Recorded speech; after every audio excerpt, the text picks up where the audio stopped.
Okay, let's call the City of Milton Common Council to order on Tuesday, July 19th at 6 p.m. And can I get confirmation of appropriate meeting notice? Meeting notice was posted at Hometown Ace Hardware, Milton Piggly Wiggly, and Milton City Hall. Thank you. Is there a motion to approve the agenda? Second. Left and right, pretty balanced. There's a motion and a second. All those in favor? Aye. Aye. Is there anyone opposed? Okay, we have an agenda. And we are going to do the Pledge of Allegiance next. Jenny, do you want to lead us?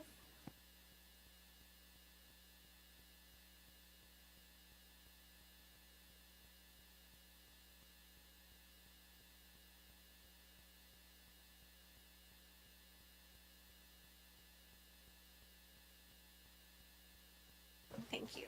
I don't know if there's a running bet whether the mayor will follow the agenda in the correct order tonight, but I'm really giving it all my effort. Public comments regarding items which can be affected by council action. Is there anybody that wants to speak on an item now, or if you want to speak on an item later, could you just let me know? Okay, later? You're going to speak later? Okay. Okay, all right, that's fine. Mayoral proclamation. This is kind of a little fun one because we all like our parks, and July is Parks and Recreation Month. So we have a proclamation, and since we only have one, I'm going to read it. Whereas Parks and Recreation is an integral part of communities throughout this country, including, and whereas Parks and Recreation promotes health and wellness, improving the physical and mental health of people who live near parks. And whereas Parks and Recreation promotes time spent in nature, which positively impacts mental health by increasing cognitive performance and well-being and alleviating illnesses such as depression, attention deficit disorders, and Alzheimer's. And whereas Parks and Recreation encourages physical activities by providing space for popular sports, hiking trails, swimming pools, and many other activities designed to promote active lifestyles. And whereas Parks and Recreation increases a community's economic prosperity through increased property values, expansion of the local tax base, increased tourism, the attraction and retention of businesses, and crime reduction. And whereas Parks and Recreation is fundamental to the environmental well-being of our community.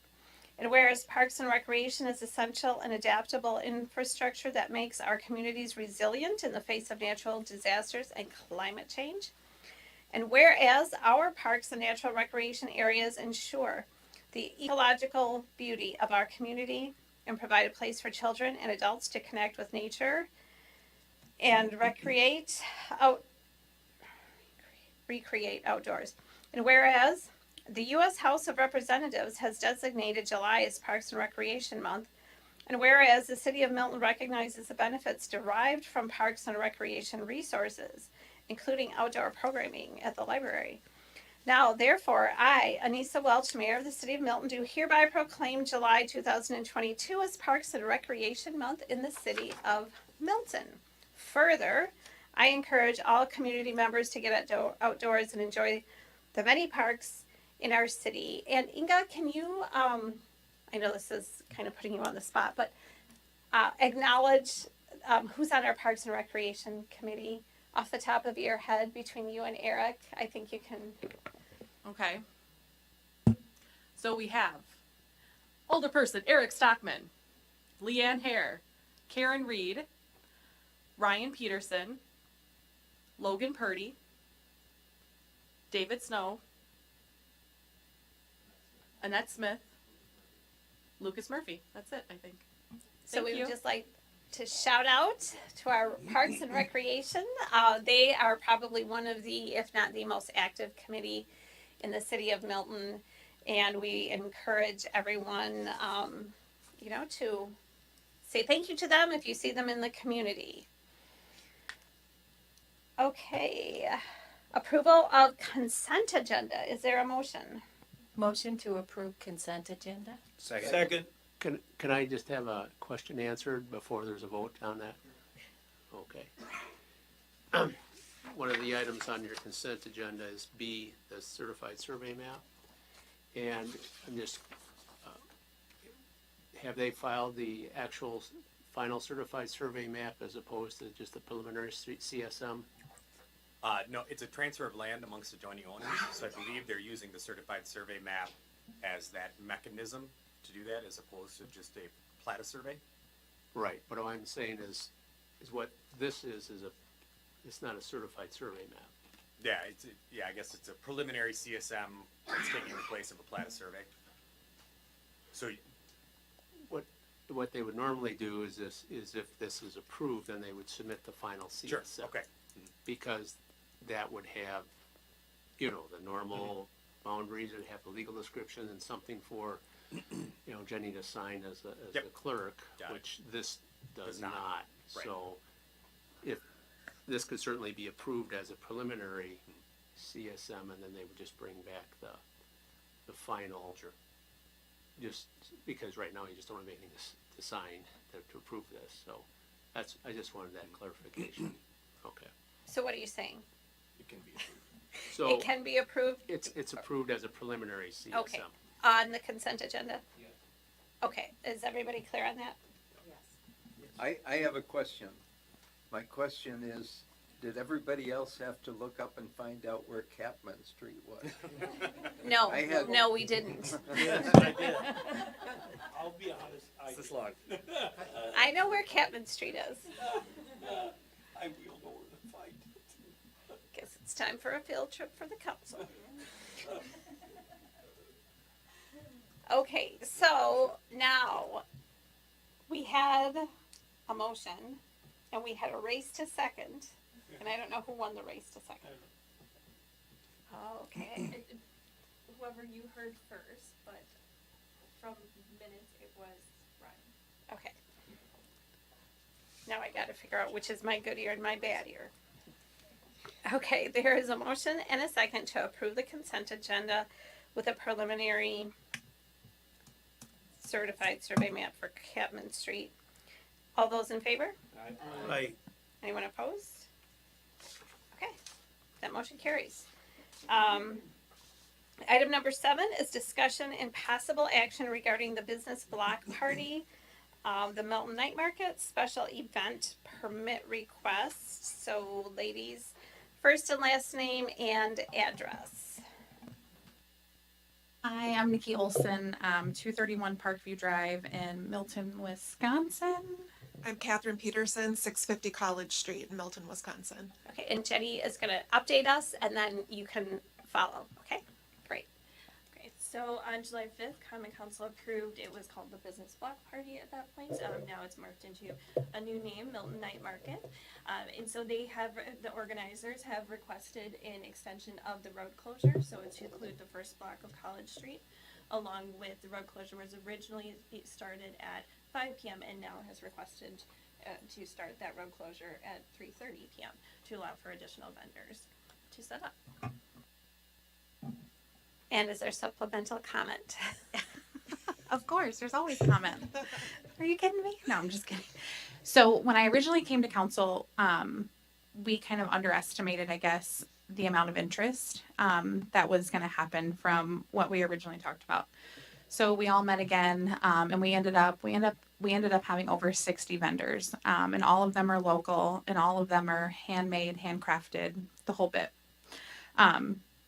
So when we mapped out everything and calculated feet and all that good stuff, we probably only had room for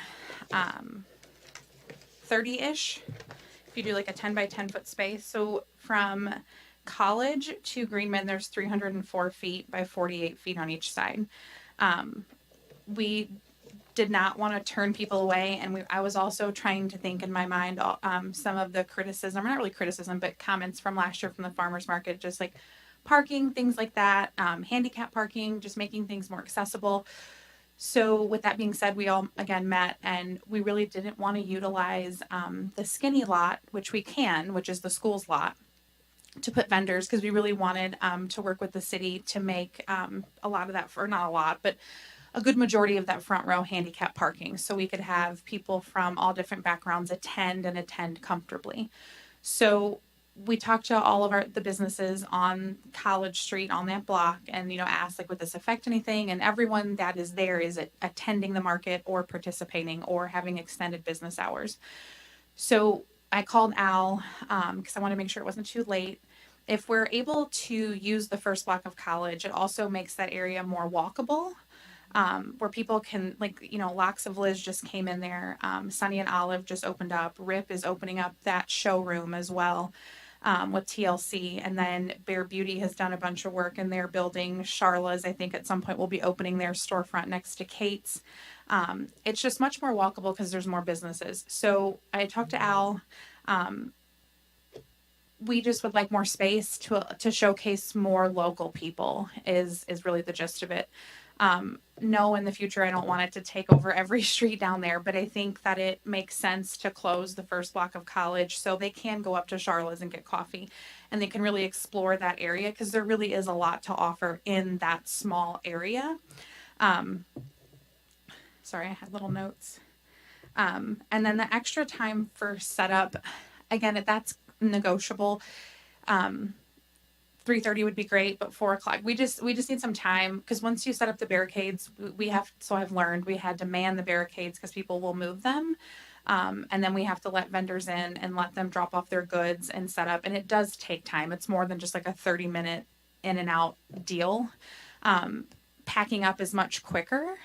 But setting up is normally the part that takes the longest, and to do it safely and to keep everyone, we do have some vendors that are disabled to give them adequate time to drop their things off and get everything set up. We really would like that hour to hour and a half time. Okay. Any questions or comments from council?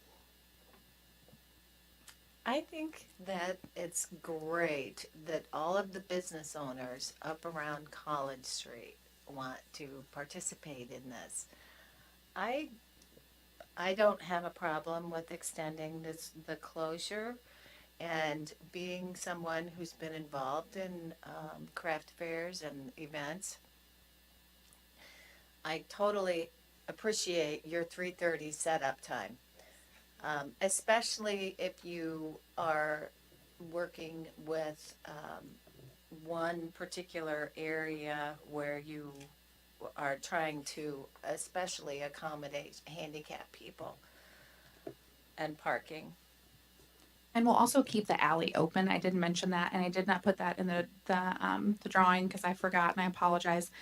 But on College Street, where Kate's building is, if you face it, there's 2 entrances where tenants can enter to park. So we'd only be blocking off one. We would literally put the barricade right next to Bare Beauty so people would still have access to their building and access to park as well. The gravel driveway. Yeah, for any businesses that are affected that needed alternate parking, that would be open.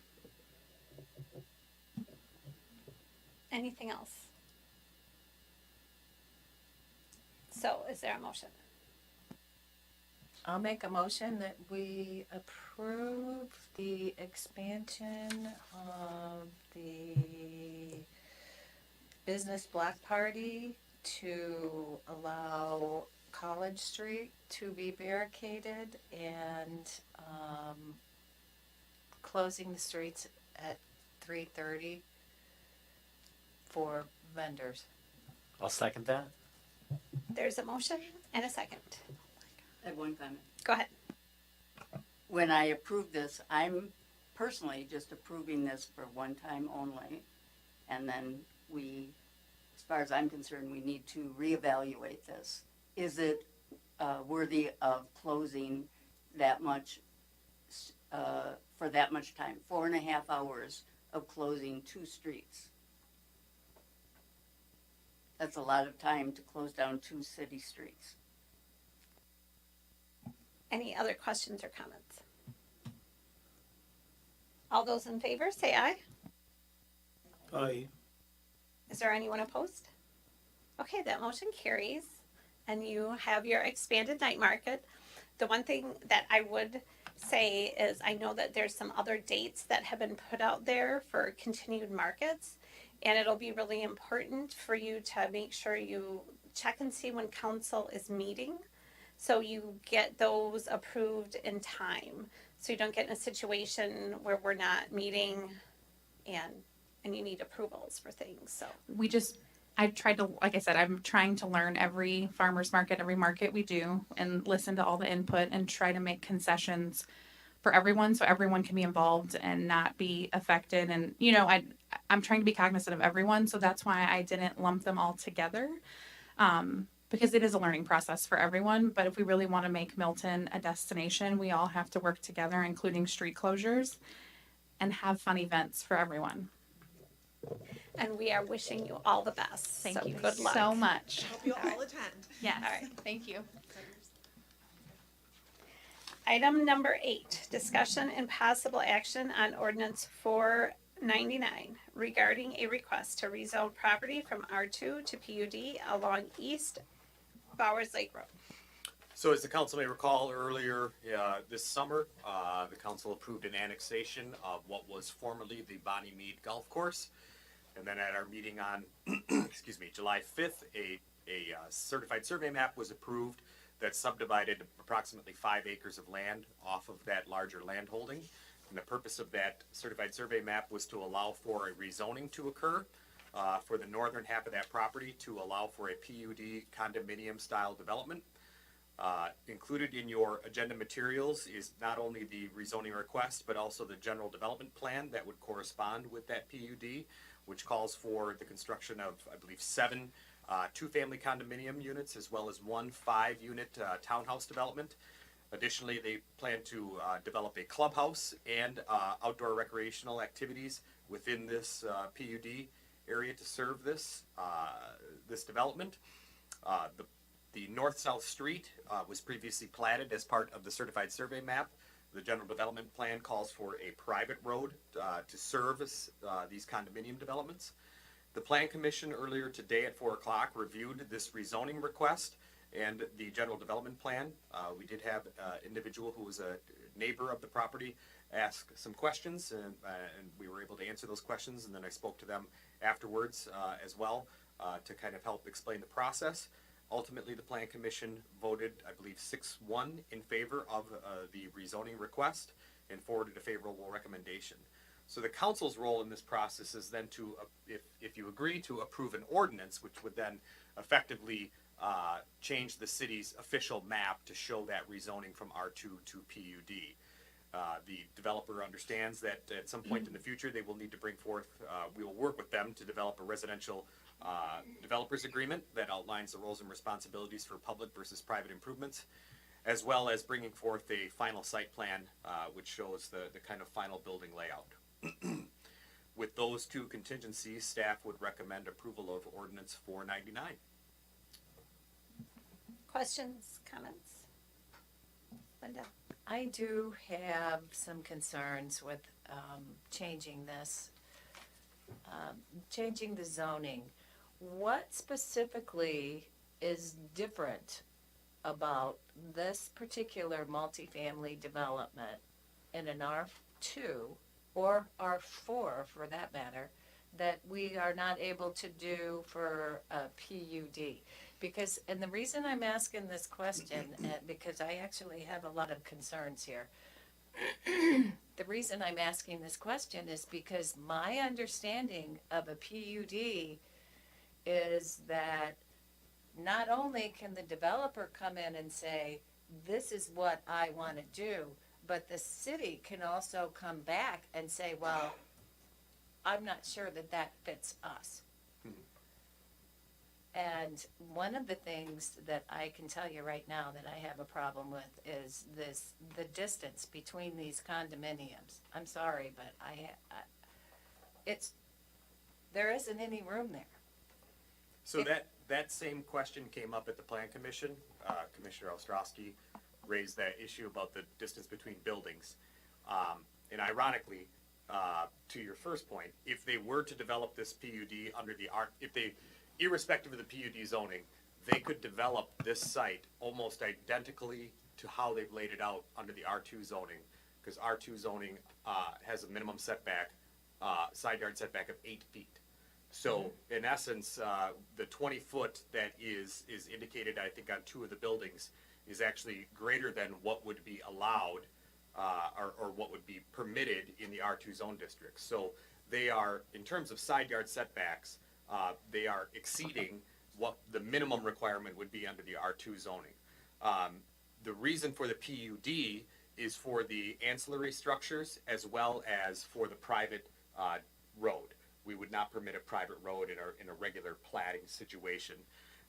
There would be some setbacks probably from that. If that was a public right-of-way, the setbacks would be further back, so they'd be further off the road. But as far as distance between buildings, they actually adhere to the underlying zoning requirements, irrespective of the PUD. So the example I used is right now up in Red Hawk Farms, if somebody wanted to build two houses 20 feet apart, they absolutely could by right in the zoning ordinances. And my other question is, I don't see any sidewalks on this condominium area. So Is that part of it? Are we going to have sidewalks? So our ordinance requires sidewalks on both sides of any public right-of-way. So there would be sidewalks on both sides of the north-south street, but they would not be necessarily required for the private road that is being shown on the east-west street.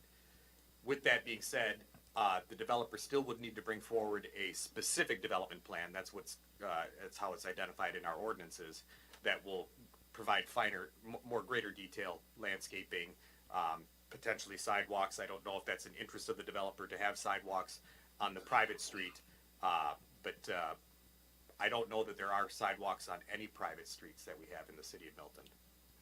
I think it's a matter of handicap accessibility, isn't it, to have the sidewalks in there? Well, sidewalks are not required by any state law or by our ordinances. So yes, sidewalks could increase the accessibility of the site, but there's no law that would mandate it. Okay, and then that's my other question. Are any of these condominiums, is this our developer? Yes, so that's Mr. Roach out there, yes. Okay, nice to meet you, Mr. Roach. My other question is, are any of these condominiums strictly handicap? No, but there'll be zero entrance garage entrances, and then it'll all be on one level. So, to answer your question, no, they're not strictly handicapped, but, Have you considered that? I have not, other than my father-in-law here is older, Uh-huh. and our house is up and down, and he can't stand it, so. Right. And he's living with us now, so, it will all be on one level, and that's all I can really say. As far as shower accessibility, I would lean towards that, yes. I'm thinking of somebody like Larry that is, he's in a wheelchair and he'll be able to get in, obviously through the back, through the garage, so he's got his way in there. But once he gets, The main entrance to the house will be one step up, 8 inches. There could be a ramp installed there at that point. The garage will be zero entrance, zero height, just straight in. And then I'm gonna do 3-foot doors throughout, oversized, up and width. And people like that, 3-foot doors. Yeah. The other thing is the zero access showers are much safer for your owners. Yeah. I mean, even if you're not a disabled person, a zero access shower system is 100% safer if you talk to your insurers. 6 knee surgeries, and she can't stand stepping up 3 inch. So what I would say though is that our what has been submitted meets our requirements, and government doesn't have a role in telling a developer exactly what they need to build if they meet our ordinances. Right, and Mark, did you want to say something? Well, one thing as noted, I believe in recommendations of staff is that this, if it's approved, to be conditioned upon the specific implementation plan being submitted. And in fact, that would really be required because the ordinance as written says it incorporates by reference the general development and specific implementation plan. Because this is a PUD, I guess I call it a custom-made zoning district. And so in that, based on that, in the city and the developer can work together to arrive at a mutually agreeable zoning district. So if they agree together to add in sidewalks on a private road, they can do that, you know. So that's the advantage to both parties is they can address specific issues that might not otherwise be addressed in a general, just a general CSM or plat, you know, with regular zoning. You can, both sides can do that, and that's why I understand is being proposed by staff is that if you approve this, it won't go in effect immediately. They'll continue to work with the developer on the specific implementation plan, which would be incorporated by reference into this document. Is that correct, Al? Yeah. Yeah. Okay. Linda? The other thing that I would like to have addressed is emergency entrance and exits to this private road. If we're putting in a dead end, should we not have our fire chief make sure that we're the right width for them to be able to come through? That is, I know that is a practice that we've done before, was to have them look at the planned unit developments. I don't know if that's something that anybody's still interested in. We certainly can do that. Yeah. Again, our zoning ordinances talk about dead end streets and what the requirements of dead end streets are.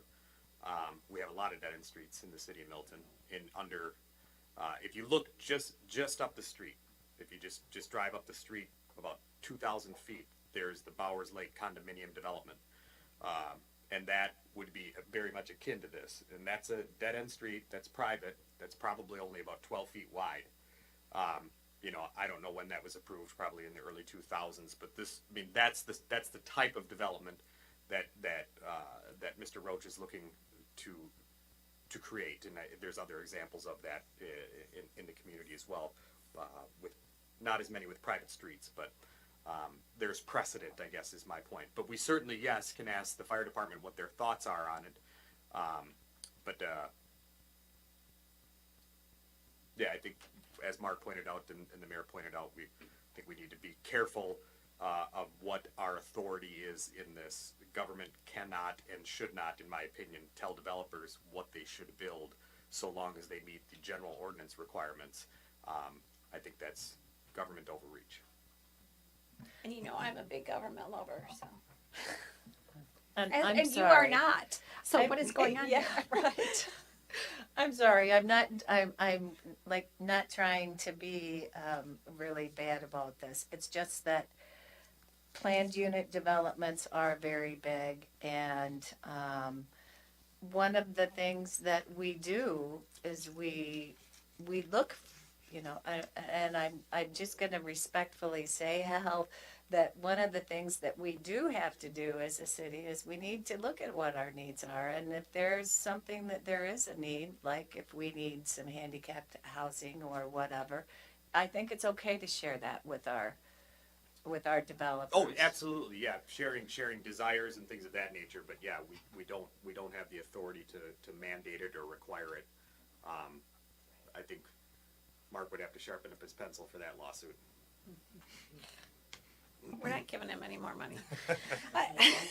My comments were strictly respectful and thoughtful. I wasn't dictating anything, so.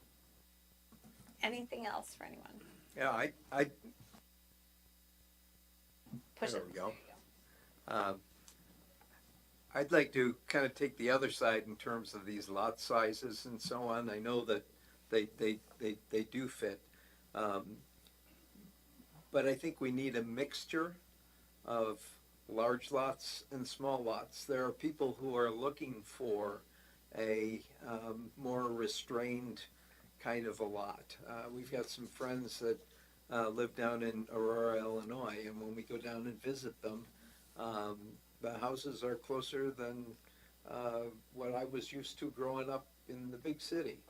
But they love it there, and it's a lovely area, a lovely neighborhood, partially because the lot sizes are constrained. People do a lot of gardening and a lot of flowers and make things look lovely in their area, but they don't have to be married to that large lot size. And so I think both the density, I looked at this and thought, that looks like a really neat development. And I think that mixture of, if you want a big place to live, we've got some big places to live. If you want a smaller place to live, we got a smaller place to live. If you want a townhouse, we got townhouses. If you want a single family house, we got that. And so I think that mixture of housing stock is healthy. I'm gonna agree completely with Bill on that one. We need more diversity in our housing stock in a lot of ways, and this provides some things that we don't necessarily have in other parts of the city. Such as, I mean, we have condos and stuff, but then it provides additional amenities, which are kind of nice too. So, on the whole, I think it looks pretty neat. Is there gonna be a pool in the clubhouse?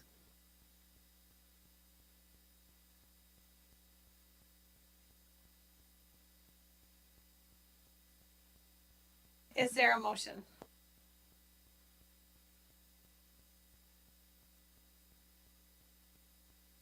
I'll make a motion that we, let's see, is this a first reading? Okay, I'll make a motion to approve the first reading of ordinance 499 regarding a request to rezone property from R2 to PUD along East Bowers Lake Road, with the request that city staff continue to work with the developer. And are you waiving the second and the third?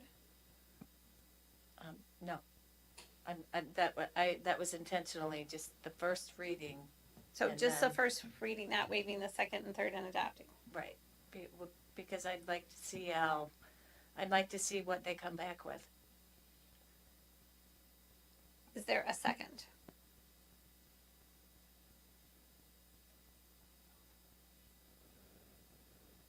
Okay, hearing no second, that motion does not move forward.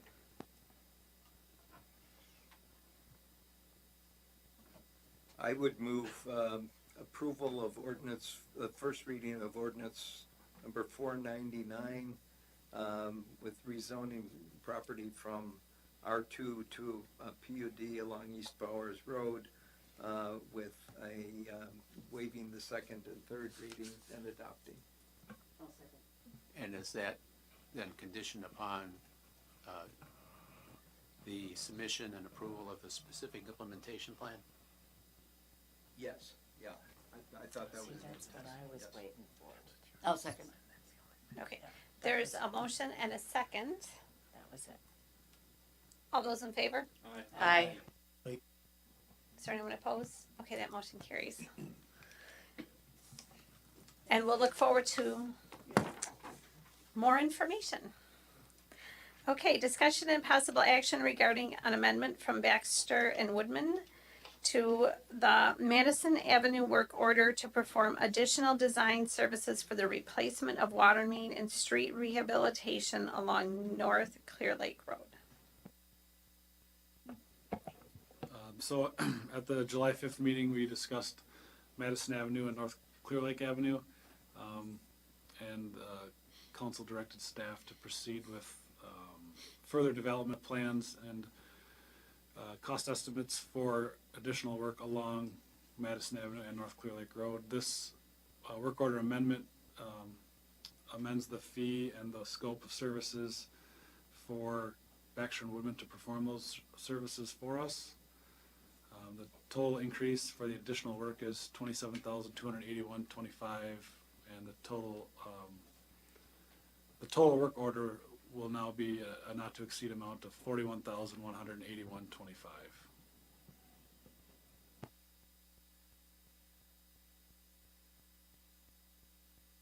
And how are we paying for it? It would come out of the different utility accounts that would be involved with the project. So it'll be, our past practice is it's prorated out based on cost of construction for water, sewer, streets, and whatever accounts are involved. Okay, gotcha. Any other questions or comments from council? If not, is there a motion? I would move to approve the amendment for Baxter and Woodman, Inc. on the Madison Avenue work order. I'll second that. There's a motion and a second. Anything further for anyone? All those in favor? Anyone opposed? All right, that motion carries. Discussion and possible action regarding industrial lead track construction change order number 2. So this is a change order for the lead track construction that's underway.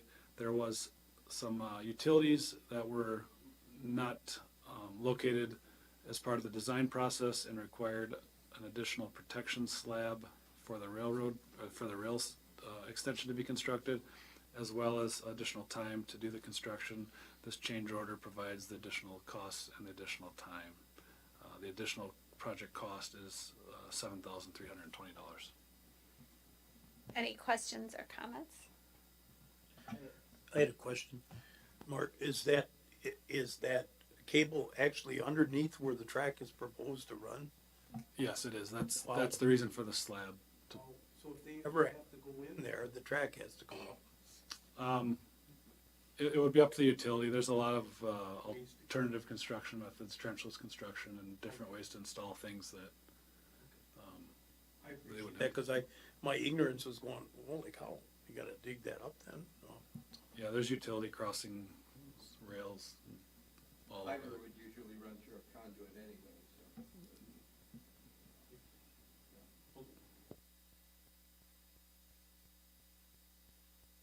Any further construction 101 we need to discuss? It's helpful. Is there a motion? I'll make a motion to approve the industrial lead track construction change order number 2. Second? There's a motion and a second. All those in favor? Anyone opposed? That motion carries. We're moving way too quickly now, so I'm just going to slow things down and read a little bit slower. Discussion.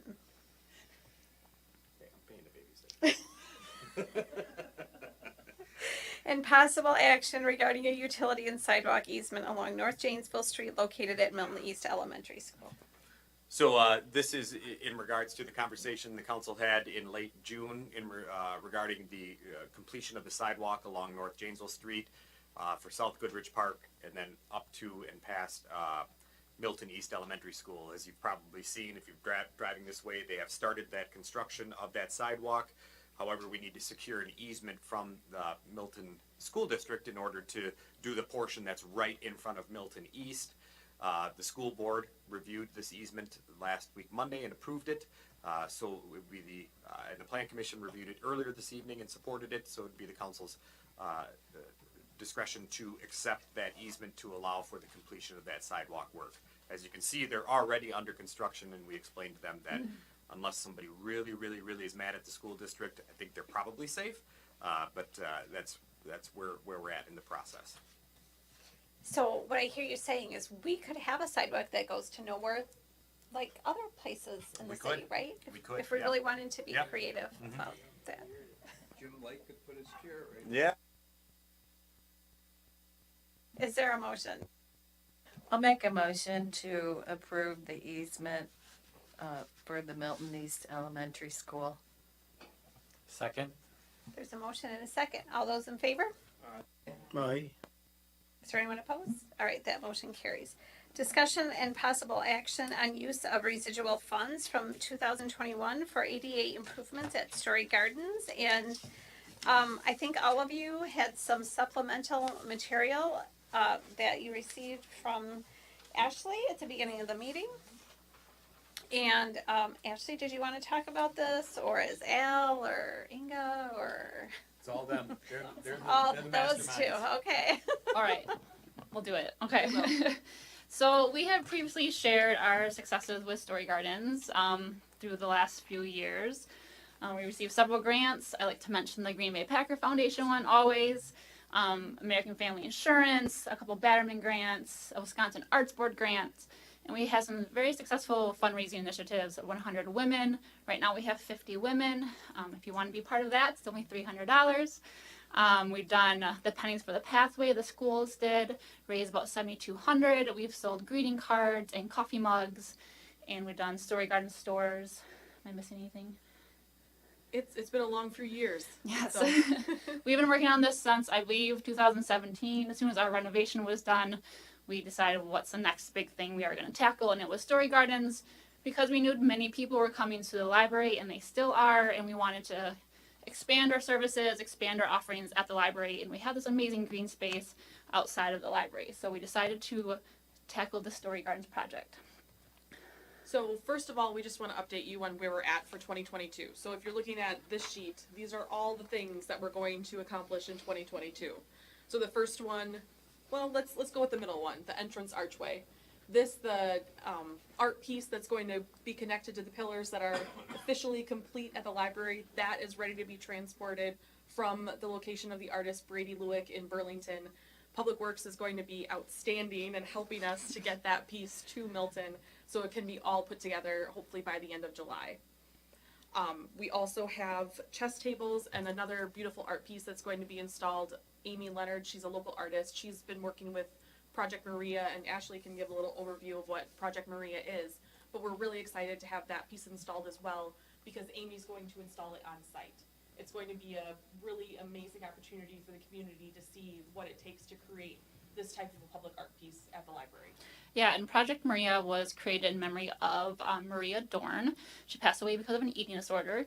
So it is a organization that for people to kind of learn about eating disorders, and it's a support group. So I have been involved with Project Maria in the art jam the last couple of years. Maria was actually one of my library teens. So we are very excited to have this piece of art on site, and there's going to be mirror and sea glass and color glass kind of attached to this, and it's going to be amazing. So that art piece is going to be on the smaller of the two circle concrete pads. The larger one is going to hold the two chess tables that were purchased through the Green Bay Packers Foundation. I'm really excited to get those pieces installed, and they're right by the brand new tiered garden beds that are along the back parking lot that were completed thanks in large part to Barbara Benlin and also Braxton Lopez, a local Eagle Scout who completed that as part of his project. So those projects were funded, we're ready to go. Mark, thank you also for coordinating all the concrete work for the Project Maria piece and also for the chess tables. Yeah, a huge shout out to DPW, Mark and his staff for helping us get a lot of this area prepped for us too.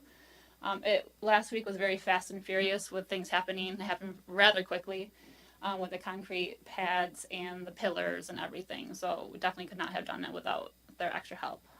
So this brings us to two other pieces of the project that are larger and have some outstanding expenses with them. And these are all, our council request is going to be $25,000 from the 2021 residual funds. And those will specifically go towards ADA improvements for the space. So when we initially received quotes for railings for the ramps going down into the green space area, the quotes were around $50,000. Those were high, and we weren't prepared to spend that much money on them. Luckily, again, our public works staff has a variety of talents, and they're very amazing, and we have some skilled welders on staff. So with a smaller cost point of about $12,000, we're able to get the materials and have our staff members actually create those railings for us. The other expense too is going to be improving the ground area around the outdoor programming space, the gazebo, to make sure that people are able to enter it and access it appropriately. Yeah, and with this extra help in funding for these two aspects, we're able to use our remaining funds to hopefully install a walkway that will go around the perimeter of the whole garden space and make every area accessible. Any questions or anything? The only other one I would point out is Scylla Excavation did all the excavating Yes. for free, which was a very Yes. thoughtful commitment that they gave. That was one of the first things that kind of started this in motion. Scylla sent a crew out and took care of it in one day. And Yeah. that was a heavy lift. And we've Literally. been working a lot with Softness Builders as well with our gazebo outdoor programming space. So we've had lots of community support. And Mark's been able to reach out to a couple people as well for us too.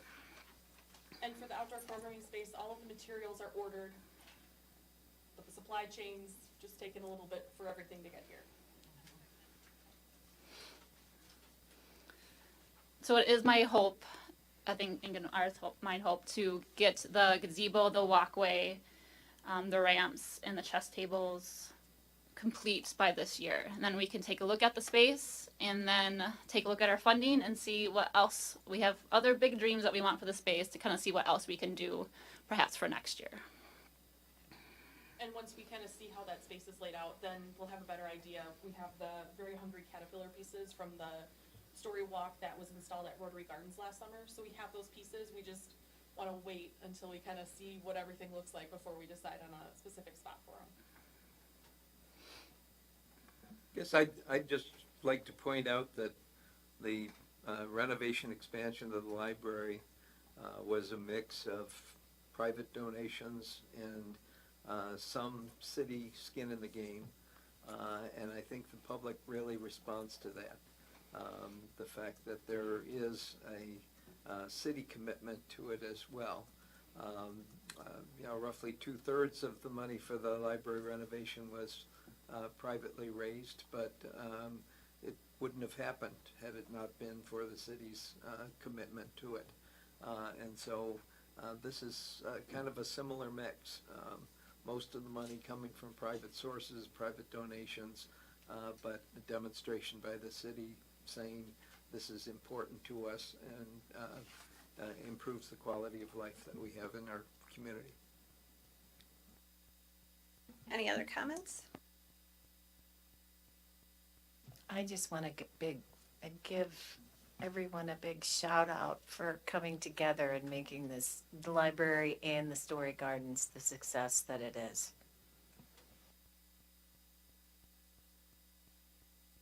Anything else? Is there a motion? I would move that we approve the request of $25,000 from, what do we call those funds? Residual funds? So yeah, just as a sake of reminder, in March or April of this year, there was residual funds left from 2021. 20,000 of that was allocated towards nonprofits, and the remainder was placed into the capital fund.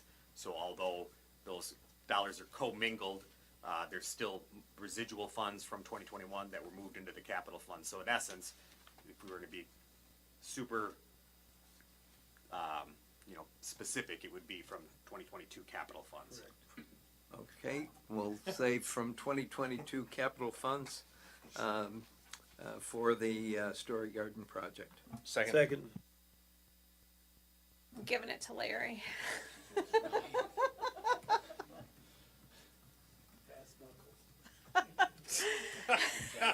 That's your new nickname. I'm sorry. It's gonna be Knuckles now. I know it is.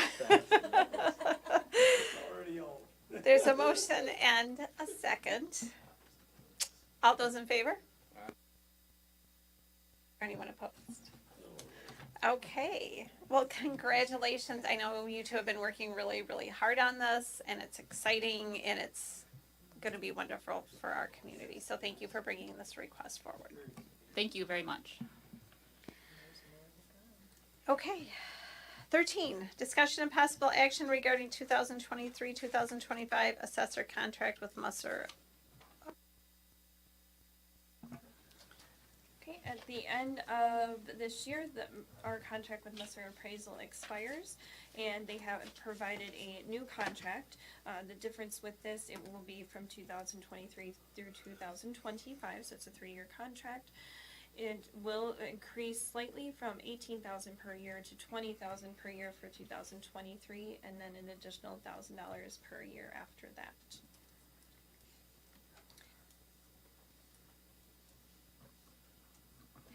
And why are we approving it now? Bringing it to council to see if we want to approve this contract, or if there's another venue we would like to do, if we'd like to go out for a request for a proposal to look for additional costs from other vendors. Okay, that makes sense. I assumed you wanted to do it now, so we had this locked in before budget time. That too.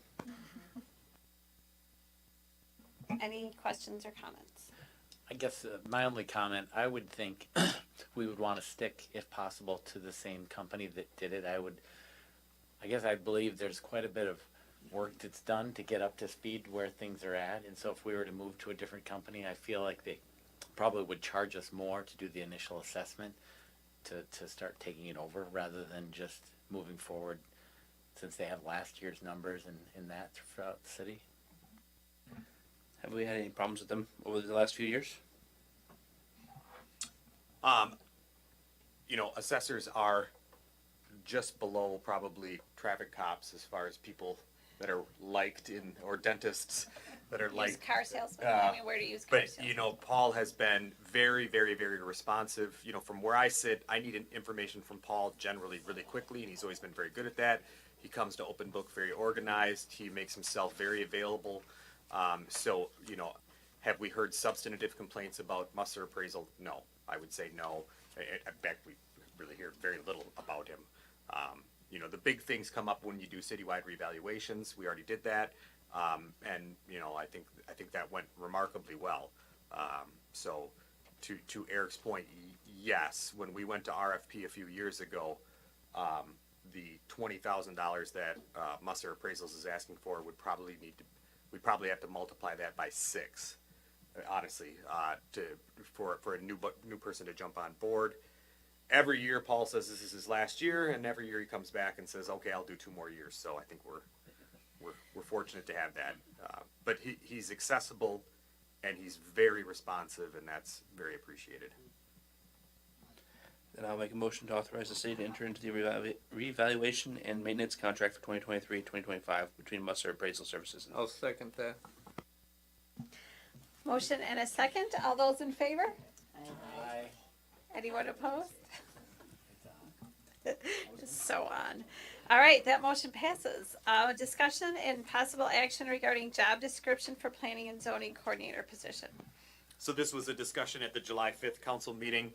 Staff indicated that they would bring forth a job description for this position in consultation with Public Works, City Hall staff, city clerk, and reviewing a multitude of job descriptions from all over the state. This is ultimately what we settled upon. We felt that this was the best descriptor of what we would be looking for this position to accomplish. So with the council's approval, pending council's approval, we would likely begin that recruitment shortly thereafter, with the probably highly optimistic goal of having somebody on board in September. Yeah, my plan is to try and get it posted tomorrow, and then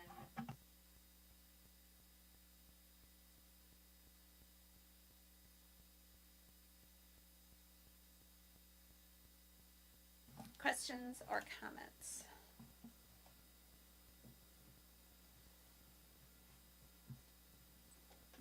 I think it looks real good. Are you looking for a motion? Sure. I'll make a motion that we approve the job description for the planning and zoning coordinator. second. Second. You cannot help them. Pay the babysitter.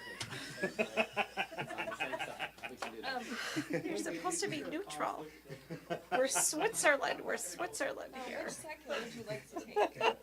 It's fine. It's for the home team. It doesn't matter, does it? There's a motion and a second. All those in favor? Anyone opposed? All right, that motion carries. So, Kelsey's gonna painstakingly, line by line, review the June financial statements. There's been a lot of, Remember, The I June, recommend her any increases to her salary. the June financial statements are attached. We're halfway through the year. Things are looking good. And in June, we also received our second installment of the ARPA SLFRF funds. So we have our full allotment now.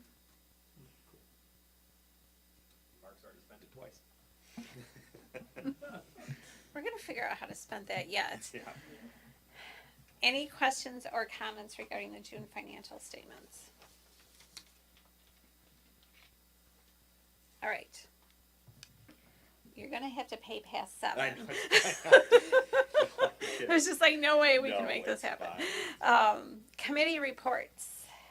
What does everybody got? I would like to turn my committee reports to Ashley and Bill Wilson. The library board did meet twice, and we have been moving along quite well. So my library board met on Thursday to pass a resolution in support of a merger between the Arrowhead Library System, which covers the libraries of Rock County, and the Lake Shores Library System, which is the libraries of Walworth and Racine counties. So this has been in the works for a little bit. We already share a catalog with the Lake Shores Library System and Kenosha Library System, and some IT help. So this is kind of cementing our relationship by merging the library systems. It's not a for sure thing yet. It does have to go through several county boards before it becomes an official thing. I don't, Bill, if you have any more you want to add? Yeah, excuse me. This has been a long time in coming, and I guess the start of the most recent round of talking about library system merger comes with the formation of a public library study committee that was put in place a number of years ago. In the way of background, there have only been, I guess, 4. There used to be 4 single county library systems in the state. Most of them are multi-county. South Central Library System goes all the way from Wood County in the north down to Greene County. So, you know, a whole long, very long swath with lots of counties involved. Library systems are formed on the county basis, so they're made out of county building blocks with the assurance that everyone in Wisconsin will have legal access to library service. The county role in that is providing the dollars to pay for people who don't live in municipalities that directly support libraries. So every year, the Milton Public Library files a piece of their report that exempts themselves from the county tax for libraries, as does the city of Janesville, the city of Beloit, village of Orfordville, Clinton, and Evansville and Edgerton. So the municipalities that pay for library service, people who live in Milton pay for library services as part of their tax. There is a county tax that only applies to those places that have not exempted themselves.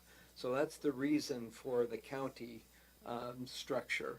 A number of years ago, the state started to get involved in terms of saying the library systems could save money and be more efficient if they were multi-county. And so part of that report was recommending that library systems grow larger in terms of geography. There was also a change in state statute. If Rock County wanted to form a new library system, it no longer has enough population to do so. So they increased the base population necessary for forming a new library system. there have been some other efforts. At one point, Rock County sort of got interviewed by Jefferson County. They were part of a library system that frankly was kind of dysfunctional, that included Dodge County and a number of other counties. Jefferson County wanted to leave, and we sort of courted Jefferson County for a while. They instead chose to go with Waukesha County. So Waukesha County, which was one of the one county systems, merged with Jefferson, and now Jefferson and Waukesha County are the Bridges Library System. We really, if we look west, you might say, well, Greene County might be a nice match for us. Greene County is already part of the South Central Library System out of Madison. I think the feeling of most of the libraries is that that library system may be too large as opposed to too small, and that we'd really kind of get lost in that mix. The other step that moved us in the direction of merger really was the need for an automated library system. We had an integrated library system for Rock County. We paid a person to be the administrator for that IT project, and it really is a project when you're talking about linking 7 municipalities together for those purposes. And our system was sort of aging out, so we had what could be charitably described as a legacy system that needed to be replaced. As part of the strategic planning for the library system, it was suggested that we look at multiple options to address that. Should we buy a new integrated library system for just Rock County?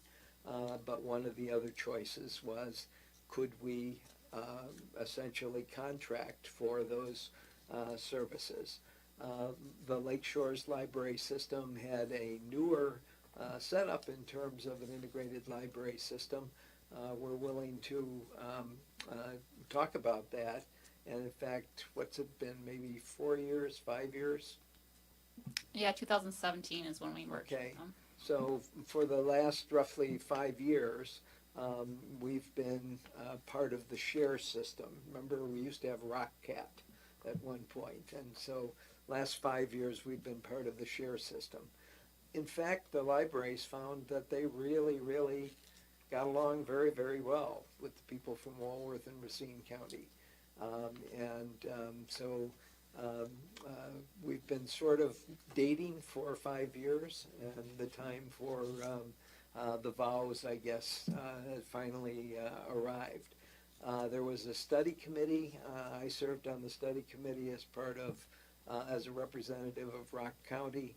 The committee was made up of, there were librarians, so the librarian from Hedberg was on the committee, but we also had the librarian from Edgerton serving on the committee.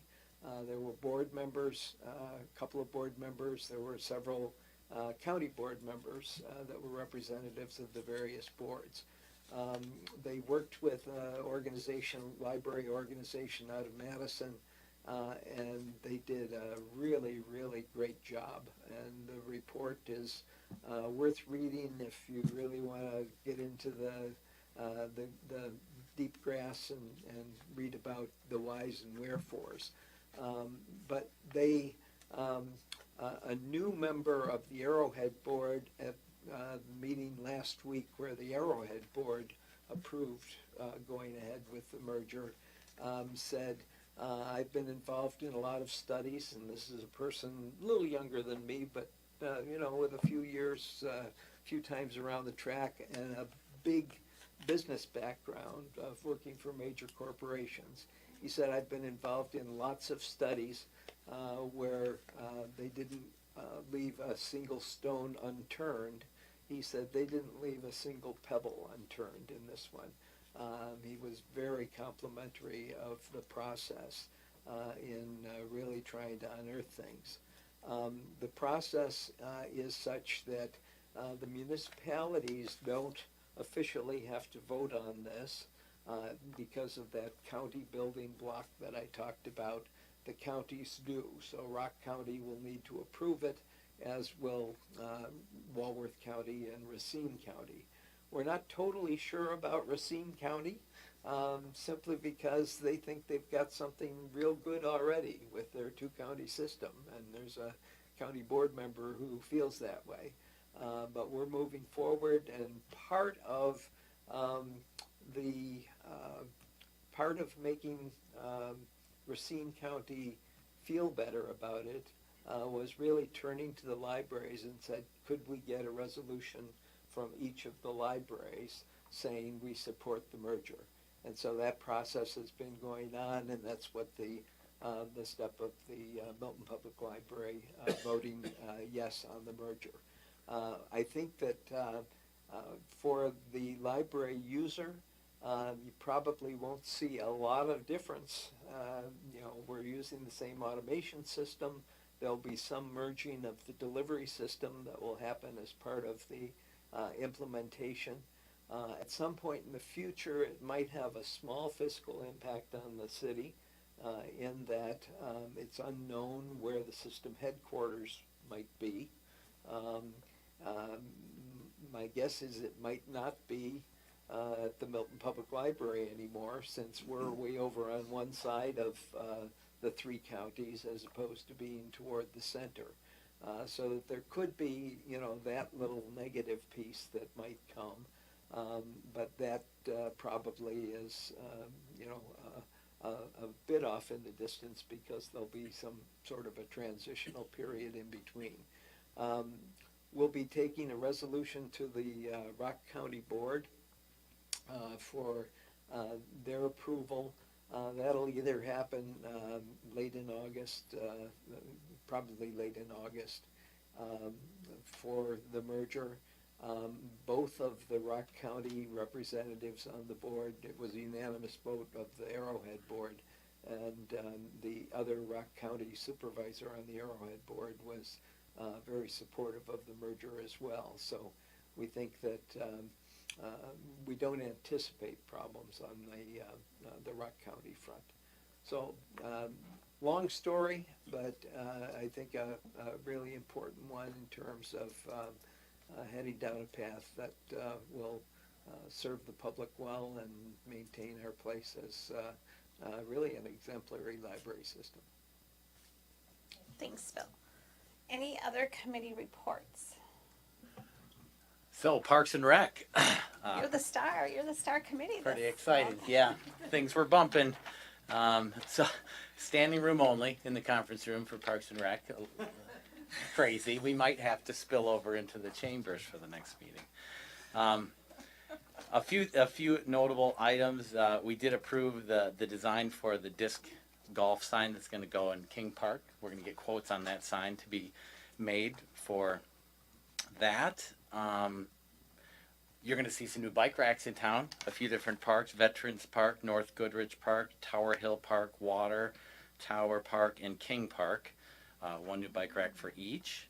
And we made a decision on the paint color for the Lamar Park Pavilion, sticking with the Milton standard red, black, and white, so that Mark doesn't need to have 5 different reds and different shades of white. Standardizing is the key. So it was a good time. It was exciting. That was a lot. We're gonna have to take a tour, find Catman Street, and all the new bike racks. I'd just like to comment, the city made a decision not too terribly long ago regarding the tennis courts and that plot of land that used to belong to the city that went to the school district. And boy, do those tennis courts look great. The school district did a really, really fine job of, they did it first class. So I think that's working out well for the public as well. And there's pickleball. You can and Ashley, we'll just segue to you, because pickleball is kind of a big deal. So you can check out pickleball sets at the library with your library card and try out the new courts. And you can check out disc golf sets too. Anything else that you would like? We have our Friends of the Mountain Public Library book sale going on throughout the month of July. The $2 bag sale will be the last 3 days of the month. And my Teen Advisory Board's Library Lope, Let's Dash for Books 5K Fun Run is coming up on August 13th. So you can sign up for that. Sign up by the 24th to be guaranteed a t-shirt. And all money will go towards teen programming and the teen book collection. Great. Did I miss any committee reports? Okay, Chief?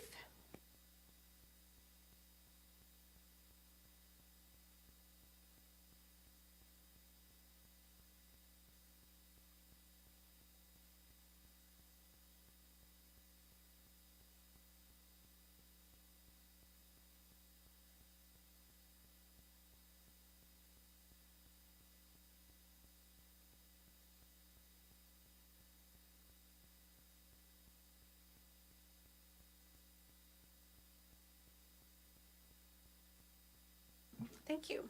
Inga? I will be working on posting the position for the planning and zoning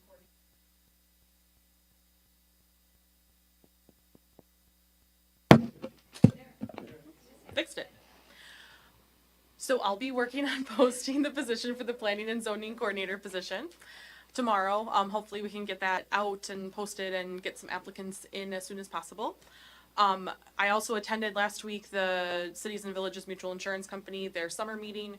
We had some preliminary numbers for insurance for next year that I provided to Kelsey so we can get that plugged into the budget. We also talked a lot about different insurance projects, specifically cyber liability insurance and improvements that communities can make to better protect themselves against any kind of cyber liability issues. So we're working with our IT provider, Ignitech, on some of those changes. Kelsey? Last week and yesterday, I was able to attend the UW Green Bay Treasurers Institute. And it was my first year. It's a 3-year course with a 4th final year if you're wanting to go that way. And I just want to thank everybody for letting me join that opportunity. I feel like I learned a lot and I'm excited to implement a couple different things in different areas. So thanks. That's awesome. Great. Mark E. The concrete repairs are going on all around town. That includes a sidewalk along Janesville Street. Otherwise, just pretty much normal stuff. Staff's been doing cleanup of the parks and miscellaneous maintenance that they're able to accomplish now that the grass is growing. It's kind of slowed down, so that provides some time to do some other work that's not quite routine. Kelsey? No. Jenny? Tell us where you've been.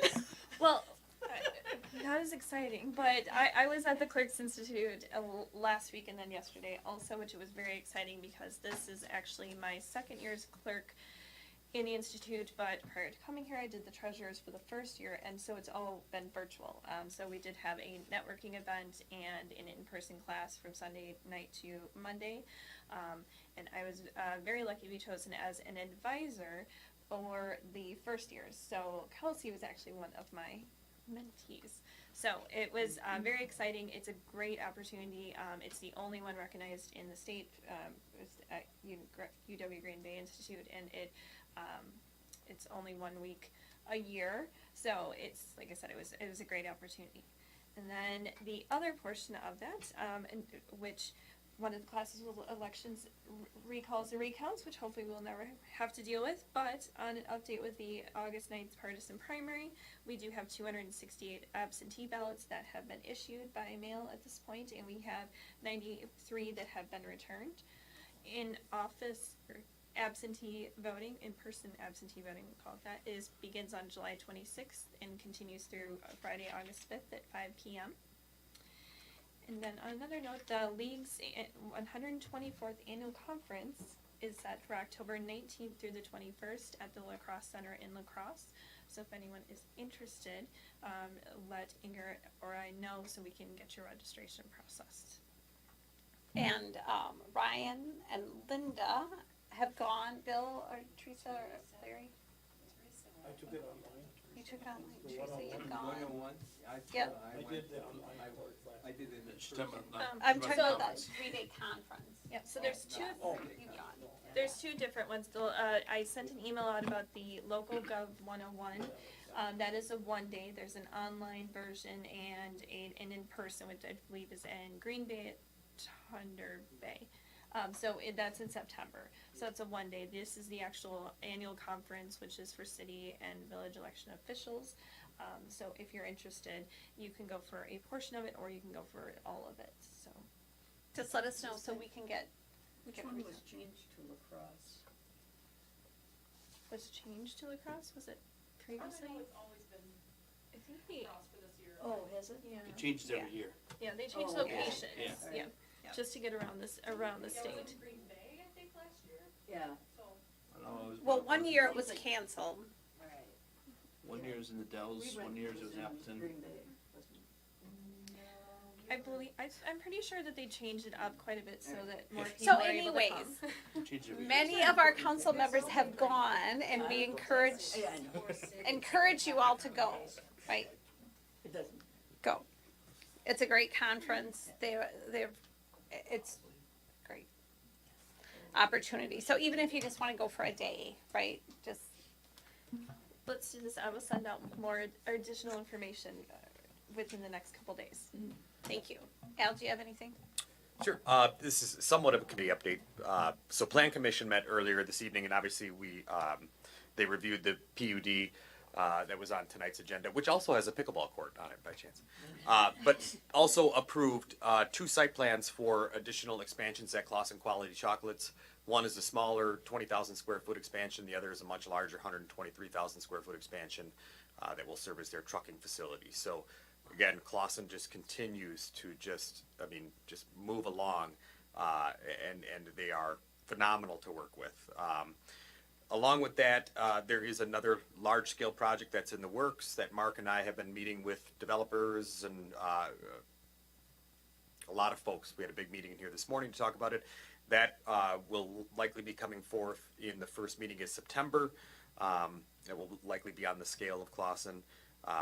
We continue to see, development occur, almost in all quadrants of the city now, in terms of residential, commercial, and industrial. At one of our next agendas, we'll have an offer to purchase 23 acres on that agenda. We have another apartment complex proposal that's coming forward. So again, it's a very busy time, and that's why we're eager to see this new person hopefully join our staff sooner rather than later. It's exciting. And Kelsey and I have already started to kind of work on the budget. So. And thank you very much.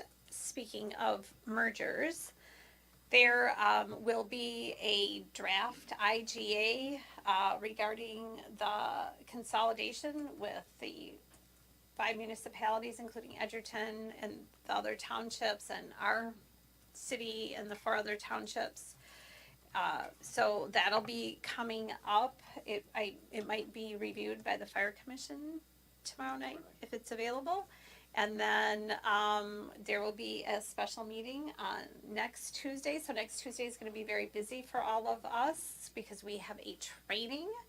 And then we have a special meeting after that to, and we're having like a little bit of a gathering because at our special meeting, all of the townships are going to meet here like we did before. And then I'll simultaneously hopefully discuss and approve that IGA, send it back to the Edgerton and the townships for their municipalities to approve the IGA. So more to come on that, but things are moving along.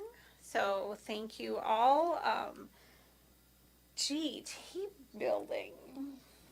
It should be. So next time we do team building, it should be creating nicknames for everybody, but that's not what we're going to do tonight. Oh, I had a great one already. Larry's got the best one. We're never going to beat that. I know. Now we got to order a new name tag and everything, but we can do that. We can.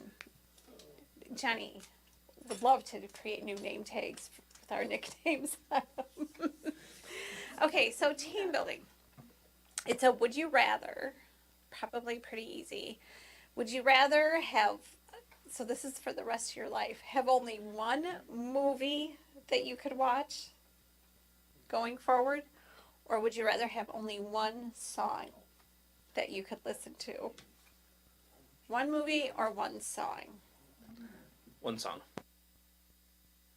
Definitely song. Oh, no, movie. Okay, so just so you understand, you're saying you only want to listen to one song the rest of your life.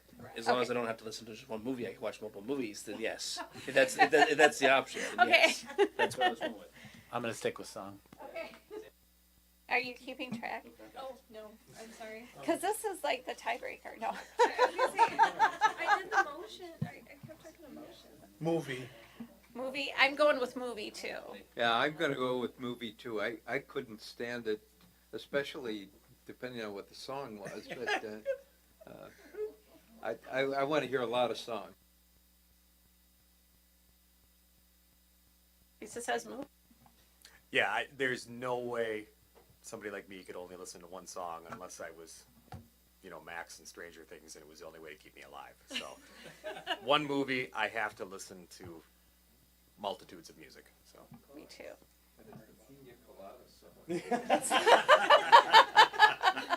We can have that playing when you I'm come gonna into throw out council that you can chambers. put a movie on and turn on and just shut your eyes. Technicality. Who's going next? Ashley wants to go. I'll do one song. It'll be Bop by Hanson.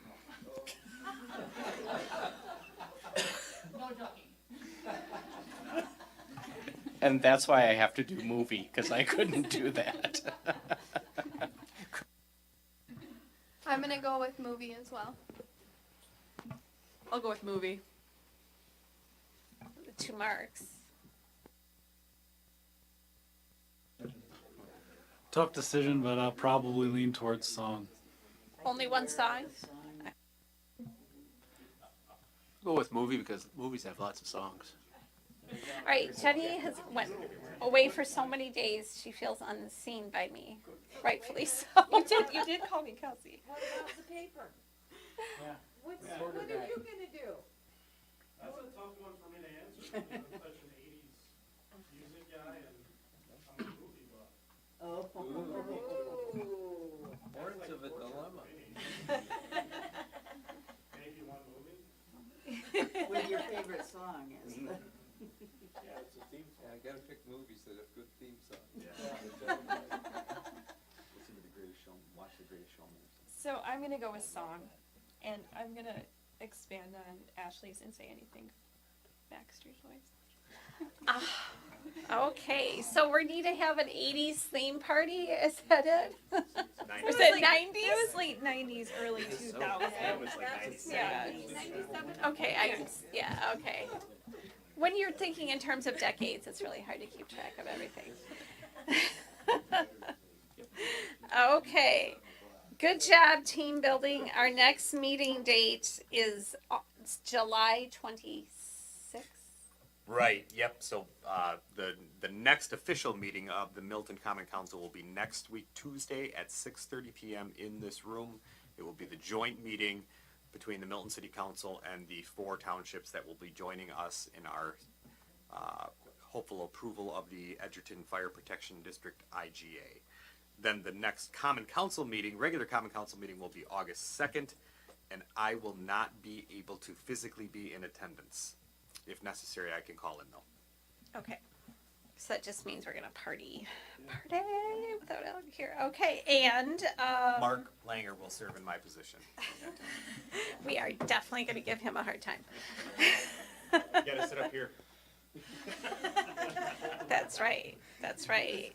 And I guess we'll have Mark do the meeting dedication. Like, let's just get that out of the way. Meeting dedication is Mark next There's your time. opportunity. Dedicate the meeting to ARPA funds that you want to spend. Okay. And remember, we have a training on Tuesday too. That's right. Yeah. There's a training too. I guess we 5 get at p.m. 5. So I mean, I suppose we could order you pizzas or lollipops or something. Pizzas are easy. We can manage that. Okay, pizzas. is the fire commission meeting that's, and the fire and the council meeting with all of our prospective townships, is that meeting going to be recorded on Thursday or Tuesday? So that's not a fire commission meeting, it's a meeting of all the municipalities. Okay. There Right. will be the entire fire commission attending though, so I suppose we have to notice that. Yeah. And I don't, that's up to our Inga, I guess, if it's recorded. I don't know what we did last time. I borrowed a camera. Okay, we're just gonna take pictures. Good for recorded for posterity. All right. Motion to Motion adjourn. to adjourn. I don't even know who seconded that. That was Larry. That was Larry? Like we're like talking in shorthand now. We're going so fast. All those in favor? Anyone opposed? We're adjourned. Good job, everybody. Oh, what's the tally? What's the tally? It's a lot by the right to the left. versus- What about the movies versus song? What? Movies versus song. Movies versus song was movies. Movies won. All right.